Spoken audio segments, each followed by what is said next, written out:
All right, y'all. Let's talk about the Warriors and about Draymond Green in particular, because according to reports, Draymond is expected to ramp up for return within the next days.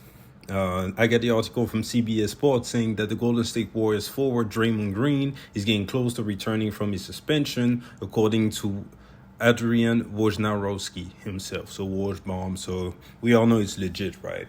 So the timing is interesting for me because I want to say about 3 or 4 days ago, Steve Kerr came out at an interview and they asked him about Draymond Green, and he pretty much played it very, very safe and kept it vague when they asked him about Draymond's status, if he was practicing, if he was in contact with his teammates, and he was like, pretty much, I don't know, man. I just don't know when he's going to be back. I'm not worried about Draymond right now. That was the answer. So for that report to come out right now is pretty interesting. So first of all, let's talk about Draymond and about the NBA's handling of the suspension, because as all of you guys know, Draymond had been suspended since December 12th after hitting Yusuf Nurkic in the head.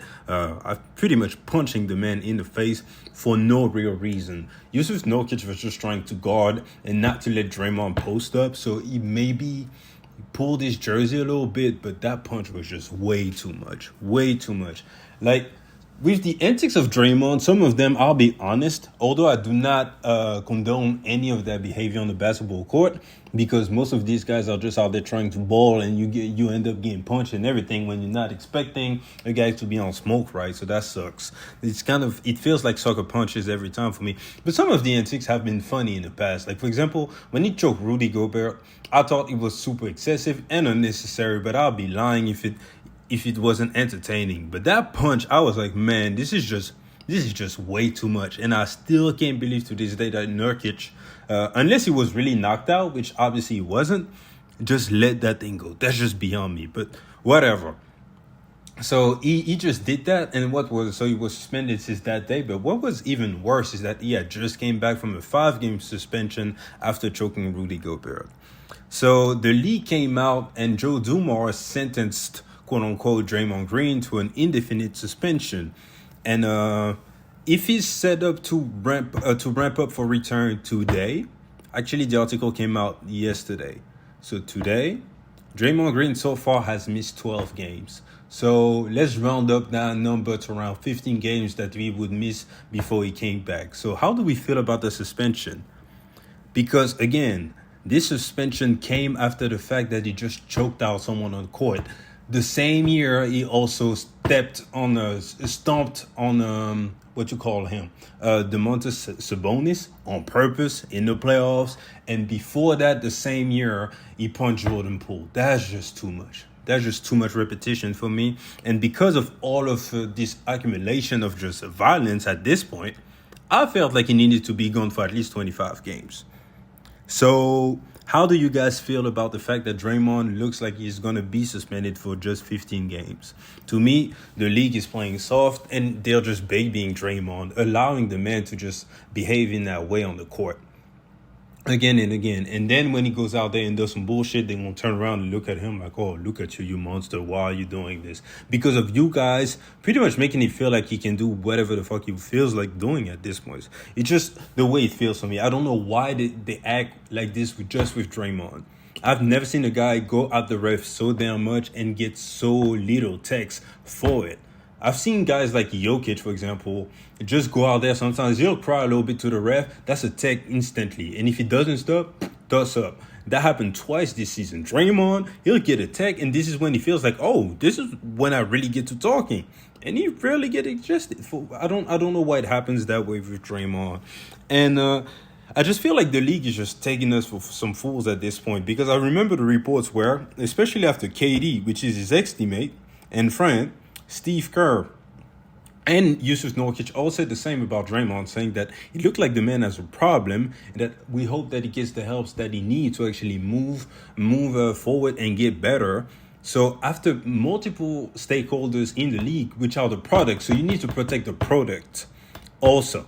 I understand, that we come to see stars and everything, but all players and coaches are part of the product that the NBA is putting forward for consumption, quote unquote. So you need to protect your guys, right? The NBA said that Draymond would have to undergo a few protocols, work on himself, go through testing or whatever. So you mean to tell me that he would have been suspended from December 12th, and he would come back just a month later, and that he changed anything about himself in a month? Come on, bro. Like, you gotta be for real. Like, the NBA needs to stop acting like the people are just fools out there and just be for real. Like, yeah, we don't think he did what he did was that bad, so 15 games and he'll be back. Not do that all indefinite stuff. Yeah, he's gonna work on himself. Like, stop it. We big grown man, right? So, all right, so that's enough about Draymond. So, I guess shout out to him for making it back. I don't wish harm on him, but I just think that, yeah, it's just unfair. Because, for example, Ja, he got 25 games. I thought that what he did last year was just dumb. Very dumb and kind of irresponsible just because of the platform he had. But at the end of the day, what he did violate policies, but it was off-court stuff. It did not hurt anyone but himself and his pockets, and he still got 25 games. Draymond Green, again, he punched a teammate on camera, so everyone saw it, just like we saw Ja. Got 2 games for that. Stepped on and pretty much stomped on Domantas Sabonis' chest. I don't even remember if he got suspended for that at all. He probably just got a fine. But don't quote me on that. I don't remember. I just remember it was in the playoffs and he was there for the game. So he did that. Then the choking out Rudy Gobert all across the court for like 5 feet. He did that. And then again, he punched the guy in the face and you get less than Ja for all that? That's insane to me. So yeah. But let's talk about what that would mean for the Warriors about Draymond Green coming back. Because since December 12th, the Warriors, they had a little hot streak, I guess, in which they won some games, but they've still sucked, man, overall. They are 9-10 without Draymond Green this season.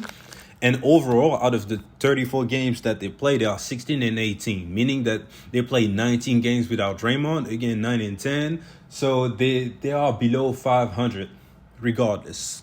They are about 47% of W's regardless, with or without Draymond Green.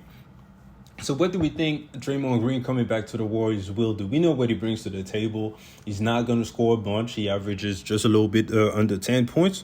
So that's what you expect from Draymond Green at this point of his career. We know that he's going to go out there and defend, communicate on the court, facilitate, especially for Steph and Clay. He's the best pick and roll partner that these guys have ever had. So yeah, he's going to definitely bring something and bring some of that edge that the Warriors are lacking right now. He's also going to take some minutes away from Jonathan Kuminga, who's been playing well, but he just doesn't seem to click with Steve Kerr. And yeah, so all that stuff that he brings back, I think it might, spark the Warriors a little bit, energize the guys a little bit. But let's just be honest, this year, it just seems like these guys don't have enough. Right now, they're sitting out of the plane after choking an 18-point lead in the fourth quarter to Nikola Jokic and Denver Nuggets. So I think that spark might help them make the play-in. But I would consider this season a success if they made it to the second round for the Golden State Warriors. They just don't have enough. They are too small. Steph Curry is playing very good for that age, but even him, it feels like he has to carry such a huge load that sometimes he'll have some bad games just because he's tired out there from carrying. Clay, at this point, is just a good three-point shooter, but that's literally all he is at this point. He's averaging a little bit under 17 points, which is not bad, but in this league, it's far from great, and he's doing it on 42% from the floor. If it was 42% from 3, now we're cooking. But he's shooting 38% from 3. That's not bad. But 42% from the floor, especially for 17 points, it's not good. Plus the defense, because of all of the injuries and maybe age, is not what he once was. So Clay is not really a factor like that. You have a hot game and then he'll follow it up with a complete stinker. Plus, he still has that shoot-to-shoot mentality. So the shot selection of Clay, sometimes, if I were his teammate, I would be so pissed. I'll be like, so, first off, you can't guard anymore. You can't create anything for yourself, so we have to create for you. And as soon as you get the ball, it's like it's going up and it's a break. Like, so now I'd be pissed. Andrew Wiggins, I don't know what happened to the dude. That stuff that happened internally, it looks like it just messed with the guy. I like Wiggins, but he's not hooping right now.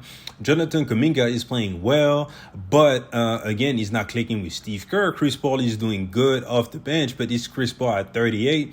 Undersized, so he's not gonna move the needle. Kevon Looney, he's playing alright, but it's just alright, and it's just not enough. They're not being the Nuggets. If the Suns are somewhat healthy, they're better. The Clippers are looking great right now. They're not being the Kings this time around. I don't think so. The Stephen Curry has the number. The Aaron Fox has taken another step forward. Like, there's just so many teams that I see better than the Warriors right now. Hell, even if they play the Lakers would just beat them again, in my opinion, just because they're too big. And the Lakers are not even good that year. So yeah. So I think it's time for me to move on from that trio. You keep Steph because he's still playing at a very high level. I don't know if he's still top 5, but he's definitely a top 10 player for sure, unarguably. Top 5 he might be, depending on who you ask. For me, I don't know. It's a lot of players who are playing great right now, but he's definitely playing top 10. So if you are able to get off Draymond Green, who's making a lot of money, plus Klay Thompson, and bring him some new stars around Stephen Curry in that system, and you were able to keep Jonathan Kuminga and everything, they might be onto something with Steph.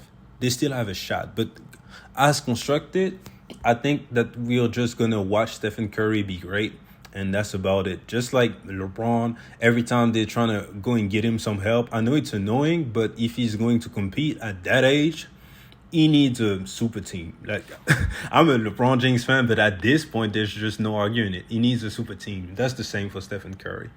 So if the Warriors were to be like, you know what, these guys have brought up 4 championships, so out of respect for them, we're not going to trade them like they're just anyone. I would respect that.